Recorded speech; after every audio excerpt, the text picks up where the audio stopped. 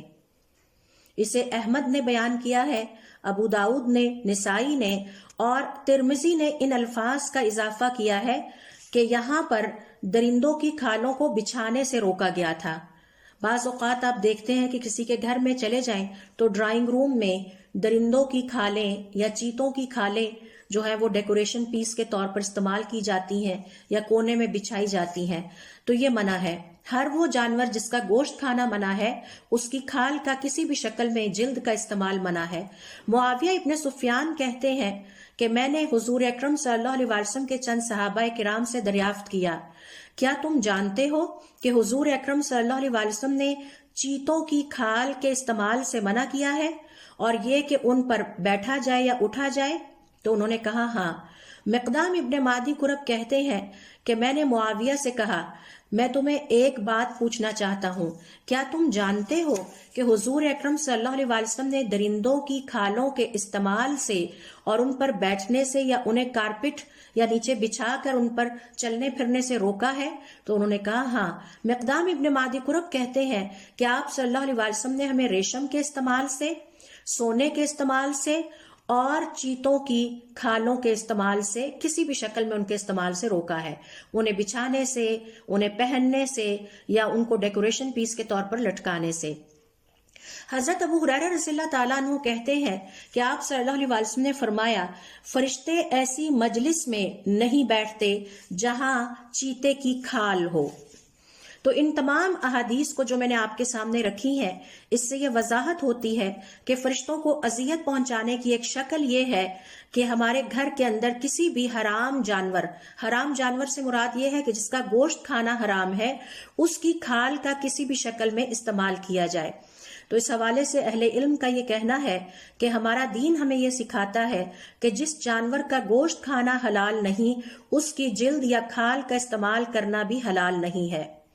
باوجود اس کے کہ اس کو پروسیس سے گزار کے استعمال کیا جائے۔ اور اس کی وجہ یہ ہے، ہمیں اس لیے روکا گیا ہے کہ شاید یہ تکبر کا مظاہرہ ہے،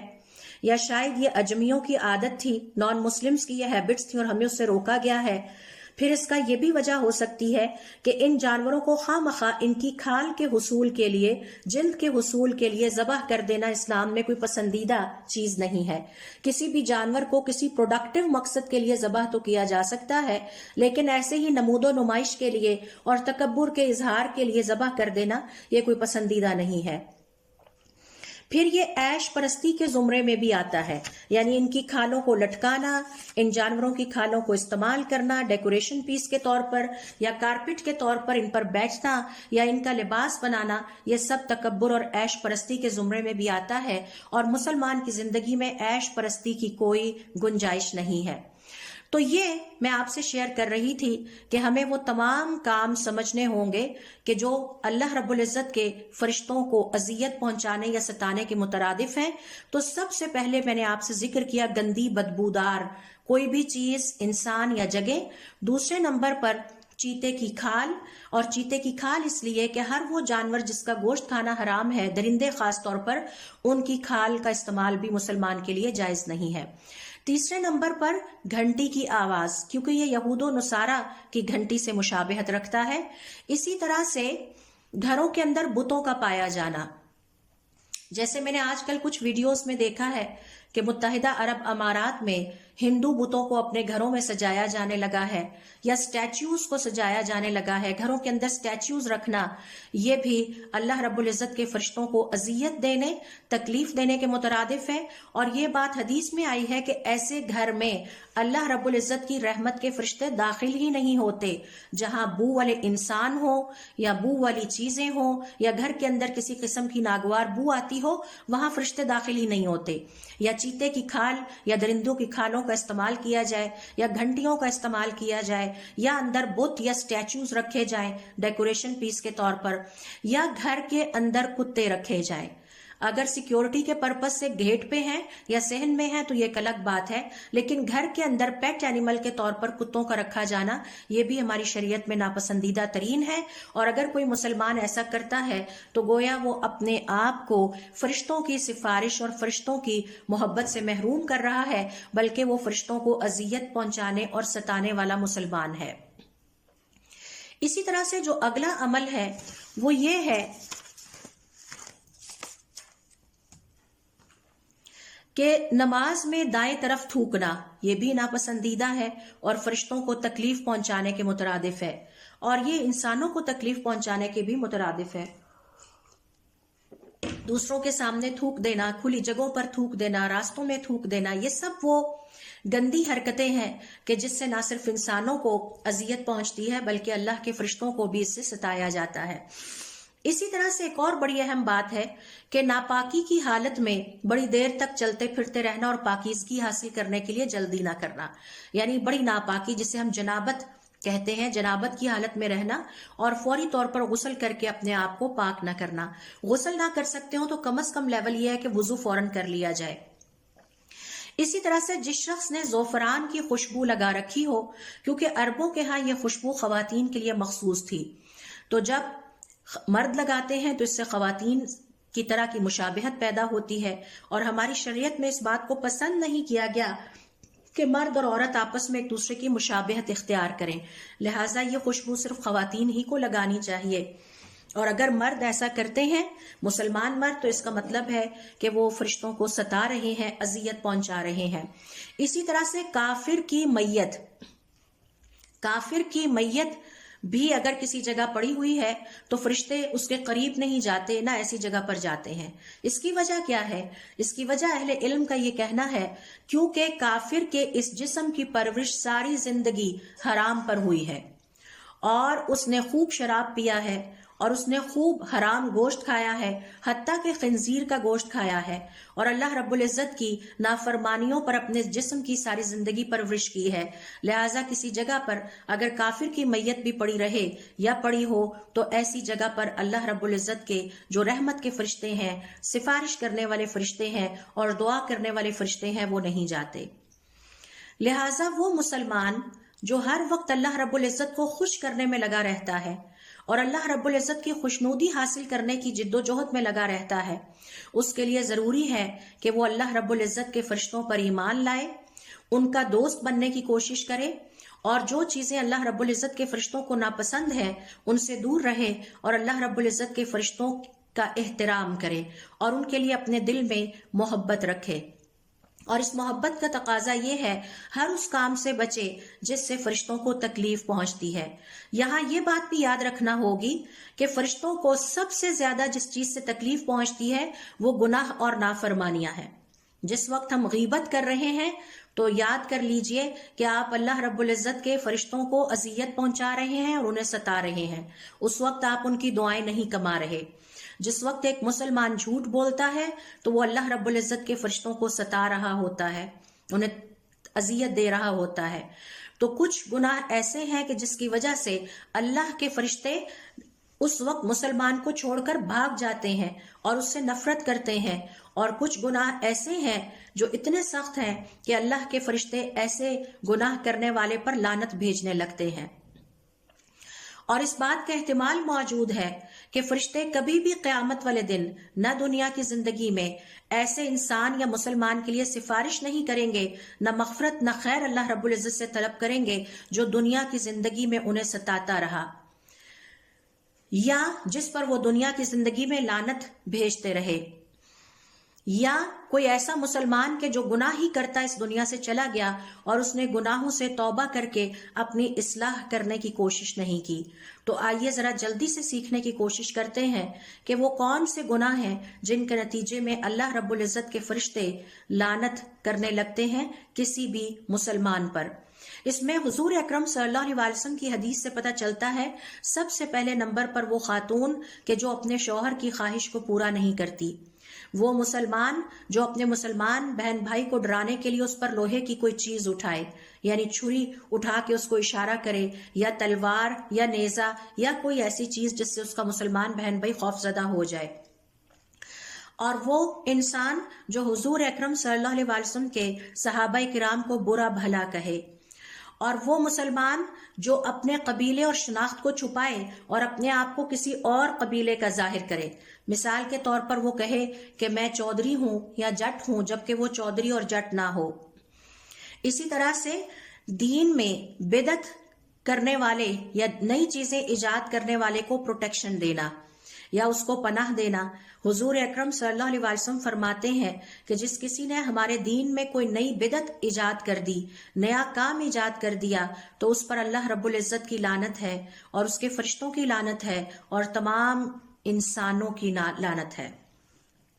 اسی طرح سے مسلمانوں کے راستے میں گندگی پھیلا دینا، بول و براز کی نجاست پھیلا دینا، یعنی راستے میں پیشاب کر جانا، راستے میں نجاست اور گندگی پھیلا دینا جس سے مسلمانوں کو گزرتے ہوئے تکلیف ہو، جیسا کہ بازاروں میں ہوتا ہے، راستوں میں ہوتا ہے. کئی مارکیٹوں میں باوجود اس کے کہ دیواروں پر لکھا ہوتا ہے یہاں پیشاب کرنا منع ہے، لیکن لوگوں نے اس کو باقاعدہ بیت الخلاء بنا لیا ہوتا ہے، اور اس کی بو کی وجہ سے مارکیٹ میں دور دور تک ان دکانوں پر کھڑے ہونا ممکن نہیں ہوتا.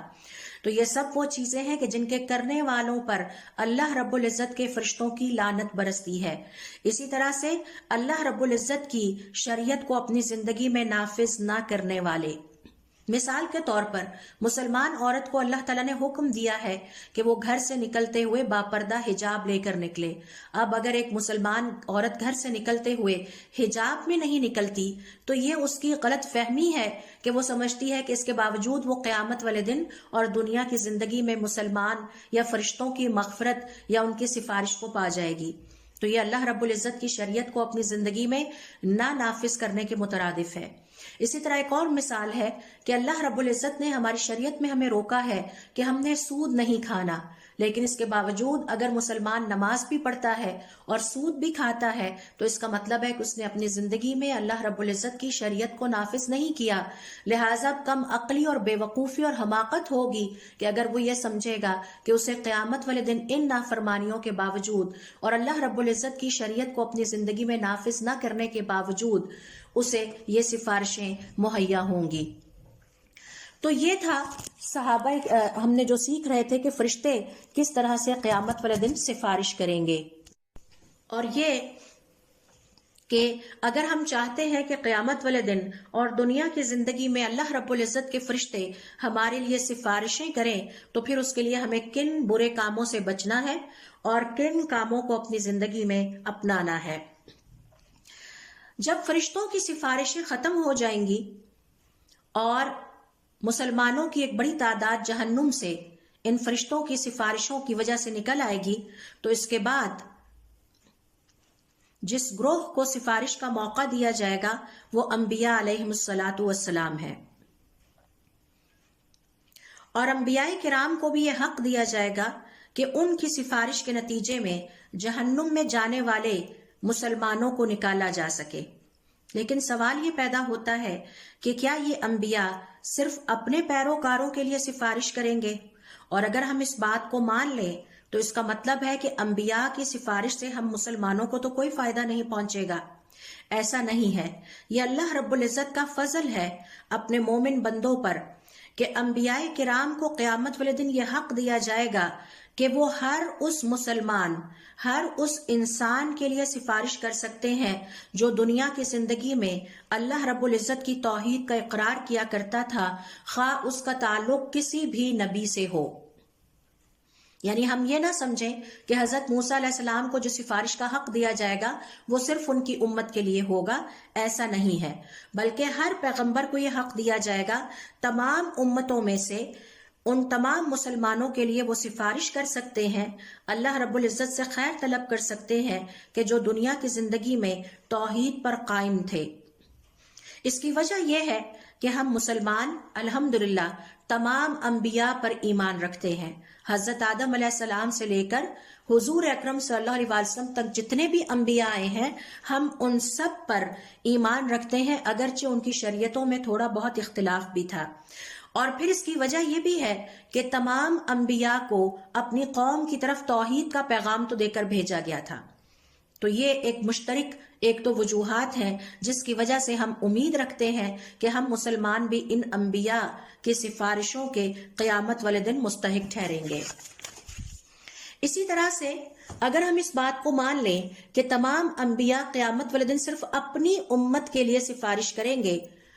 تو ہمیں آپ صلی اللہ علیہ وسلم کی حدیث سے پتہ چلتا ہے کہ قیامت والے دن بعض انبیاء آئیں گے تو ان کے ساتھ صرف ان کے 1 یا 2 امتی ہوں گے، اور کچھ کے ساتھ ایک چھوٹی جماعت ہوگی، اور کچھ انبیاء کے ساتھ کوئی امتی نہیں ہوگا۔ ابن عباس رضی اللہ تعالیٰ عنہما کہتے ہیں حضور اکرم صلی اللہ علیہ وسلم نے ہمیں کہا مجھ پر ساری امتیں پیش کی گئیں، تو میں نے دیکھا کہ کوئی پیغمبر اپنے ایک امتی کے ساتھ آ رہا ہے، یعنی ساری دنیا کی دعوت اور تبلیغ کے باوجود اس کا صرف ایک ہی امتی یا ایک ہی پیروکار نکلا، اور کچھ پیغمبروں کے ساتھ صرف 2 ہی امتی تھے، اور کچھ کے ساتھ چھوٹے گروہ تھے، اور کچھ ایسے پیغمبر بھی تھے جن کا کوئی امتی کوئی پیروکار نہیں تھا۔ تو ظاہر ہے کہ یہ جو انبیاء جن کا کوئی پیروکار نہیں تھا، انہیں سفارش کے حق سے محروم نہیں کیا جائے گا، بلکہ انہیں حق دیا جائے گا کہ یہ جہنم کی آگ میں سے جتنے بھی توحید پرست گزرے ہیں کسی بھی امت میں، حتیٰ کہ مسلمان جماعت میں جو کہ حضور اکرم صلی اللہ علیہ وسلم کی امتی ہے، ان کو ایک حق دے دیا جائے گا کہ آپ اتنے افراد کو سفارش کے ذریعے سے نکال سکتے ہیں۔ اب یہ تھی کچھ تفصیلات جو کہ ہمیں انبیاء کی سفارشوں کے حوالے سے ملتی ہیں۔ انبیاء کی سفارشوں کا جب سلسلہ ختم ہوگا، اور آپ اس سے اندازہ لگائیے کہ یہ دن کتنا طویل ہوگا، تو اس کے بعد اب اگلے گروہ کی سفارشوں کا سلسلہ شروع ہو جائے گا، اور وہ ہے شہید۔ اس حوالے سے مقدام ابن مادی قرب رضی اللہ تعالیٰ عنہ کہتے ہیں کہ حضور اکرم صلی اللہ علیہ وسلم نے فرمایا شہید کو اللہ رب العزت کے ہاں 6 خاص اعزاز سے نوازا جاتا ہے۔ پہلی ہی دفعہ میں اس کی مغفرت اور بخشش کر دی جاتی ہے، اسے وہیں انتقال کے وقت جنت میں اس کا ٹھکانہ دکھا دیا جاتا ہے۔ نمبر 3 اسے قبر کے عذاب سے بچا لیا جاتا ہے۔ نمبر 4 قیامت والے دن جو بڑی گھبراہٹ ہوگی جس میں سب گھبرا جائیں گے اور پریشان ہو جائیں گے، وہ اس سے بچا لیا جاتا ہے، وہ اس گھبراہٹ میں مبتلا نہیں کیا جائے گا۔ اور پھر اگلا اعزاز اسے یہ دیا جاتا ہے کہ اس کے سر پر وقار کا تاج رکھا جائے گا، جس کا ایک یاقوت اس دنیا میں اندر جو کچھ بھی پایا جاتا ہے اس سب سے بہتر ہے۔ اور پھر آخری اعزاز یہ ہوگا کہ یا 5واں اعزاز یہ ہوگا کہ اسے 72 حوروں سے شادی کا اختیار دیا جائے گا۔ اور پھر آخری 6واں اعزاز یہ ہوگا کہ اسے اپنے 70 رشتہ داروں کی سفارش کا حق دیا جائے گا، وہ اپنے 70 توحید پرست رشتہ داروں کو بچا سکے گا۔ اب سوال یہ پیدا ہوتا ہے کہ آپ صلی اللہ علیہ وسلم کی احادیث کے مطابق ڈوب کر مرنے والا بھی شہید ہے، جس کے اوپر بلڈنگ گر جائے وہ بھی شہید ہے، جو آگ میں جل کے مر جائے وہ بھی شہید ہے، اور جو پیٹ کی تکلیف میں مبتلا ہو کے مرتا ہے وہ بھی شہید ہے، اور جو وبا یا طاعون کے کسی مرض میں مرتا ہے وہ بھی شہید ہے۔ تو کیا ان شہداء کو بھی یہ سب اعزاز حاصل ہوں گے؟ اس حوالے سے علماء کرام کا اختلاف ہے، لیکن مسلمان ہونے کے ناطے